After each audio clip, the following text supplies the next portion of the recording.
Ela, Maria, dará à luz um filho e lhe porás o nome de Jesus, porque ele salvará o seu povo dos pecados deles.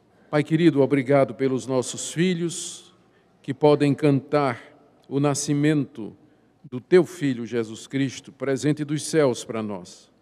Te damos graças porque ele veio nos salvar dos nossos pecados, uma dádiva que veio dos céus. Nós pedimos ao Senhor que o que ouvimos aqui através da música e também a exposição da tua palavra possa confortar os nossos corações e nos lembrar de tão grande salvação. Que nós, Senhor, sejamos inundados pela consciência da tua glória e do teu amor para conosco.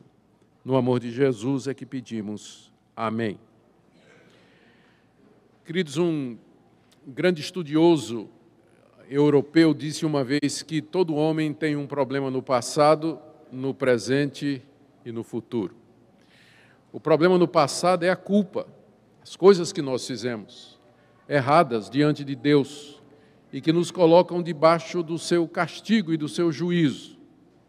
O problema no presente é que nós continuamos a fazer essas coisas.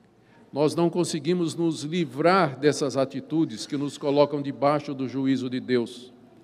E o problema no futuro é que nós seremos condenados por isso. A morte virá como castigo pela culpa do nosso pecado e seguindo a morte física, a condenação eterna. Esse é o problema de cada pessoa, problema que tem 3 dimensões: passado, presente e futuro. Quando o anjo anunciou a José que o nome do filho de Maria seria Jesus, ele estava, ao nomear Jesus, dando a ele ou demonstrando qual seria a missão do menino que haveria de vir. Em seguida de dizer que o nome dele é Jesus, o anjo disse, porque ele salvará o seu povo dos pecados dele. A palavra Jesus vem de uma palavra hebraica, de um verbo hebraico, yachar, que significa salvar. E Jesus é o mesmo Josué do Antigo Testamento, que significa Deus salva. É por isso que o anjo disse, você vai colocar o nome na criança de Jesus, Deus salva, porque essa criança, salvará o seu povo dos pecados dele. E Jesus, de fato, ele resolve esse problema que nós temos. Por isso que é uma dádiva de Deus para nós. Jesus, em primeiro lugar, resolve o problema do passado, porque ele veio nos salvar da culpa do pecado. Ele fez isso morrendo na cruz, levando sobre si aquela culpa, experimentando em si o castigo que nós merecíamos. Nós chamamos a isso que ele fez, essa primeira etapa da salvação, de justificação. Deus nos declara justos com base naquilo que Cristo fez. E isso é um ato de Deus. Não é um processo, mas é uma ação pontual de Deus que ele fez de uma vez para sempre. Cristo nos salva da culpa do pecado, de maneira que Deus pode nos receber livremente, sem nos atribuir falta nenhuma, e, portanto, nós podemos pertencer a ele e à família dele. Mas o problema não é só a culpa do pecado, o problema é que eu sou perdoado dos meus pecados, mas o pecado continua em mim. E enquanto eu estou aqui nessa vida, eu estou engajado numa luta contra o pecado. Pois Jesus é chamado de Jesus exatamente porque ele também nos livra do poder do pecado aqui nesse mundo. Mediante a sua presença em nosso coração, mediante o Espírito Santo que ele nos deu, nós recebemos força para todo dia dizer não àquelas coisas que nos fazem culpados diante de Deus. Diferente da salvação da culpa, a salvação do poder do pecado é um processo que nós chamamos de santificação.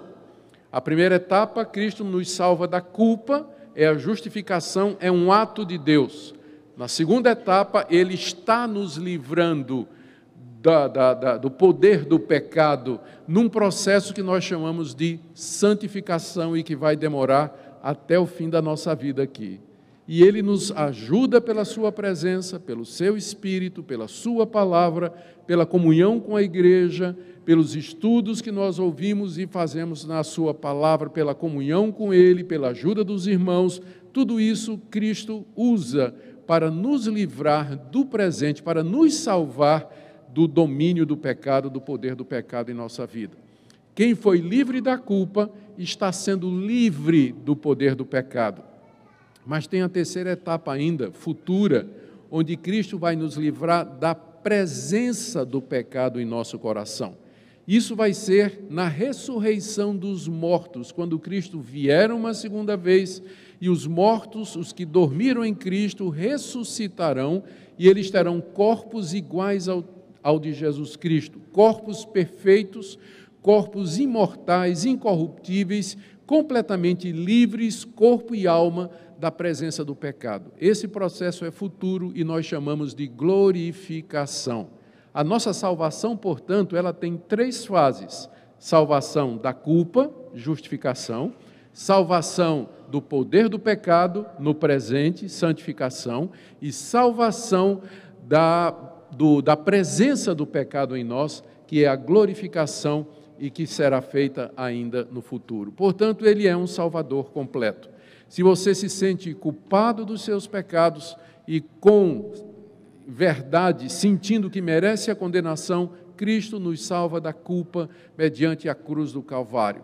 Se você está em luta contra o pecado, sente a força do pecado no seu coração, precisa de ajuda para vencer os hábitos pecaminosos, Cristo nos salva do poder do pecado em nossa vida. Ele quebra o domínio do pecado em nossa vida e nos permite viver uma vida santa para a glória de Deus. Se você teme a morte, se você teme aquele momento em que você vai morrer, não sabe o que vem depois, receia a escuridão e o que pode encontrar do outro lado, Cristo também nos salva da morte, Ele nos salva do juízo final, Ele nos salva da escuridão eterna, do sofrimento eterno, mediante a sua ressurreição e uma vida nova que Ele nos dá, mediante a fé em Cristo Jesus. Portanto, de fato, Cristo é o presente de Deus para nós. Ele resolve o nosso problema do passado, do presente e do futuro. É um Salvador completo que você, nessa manhã,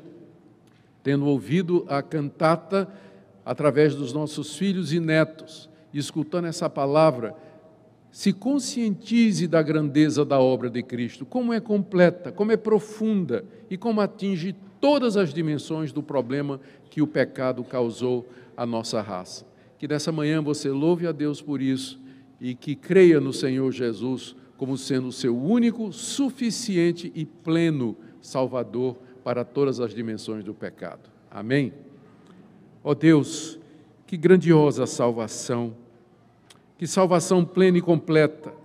Te damos graças pela salvação da culpa, do poder e da presença do pecado em Cristo Jesus. Te damos graças porque podemos descansar na certeza da vida eterna e daquela plenitude que o Senhor nos dá. Senhor, se há alguém aqui que ainda não compreendeu o significado do nascimento de Jesus e por que ele se chama assim, nós pedimos que nessa manhã a luz possa brilhar nos corações e que todos possam compreender esse significado maravilhoso do nascimento do Salvador, presente dos céus. É no nome dele que nós oramos. Amém.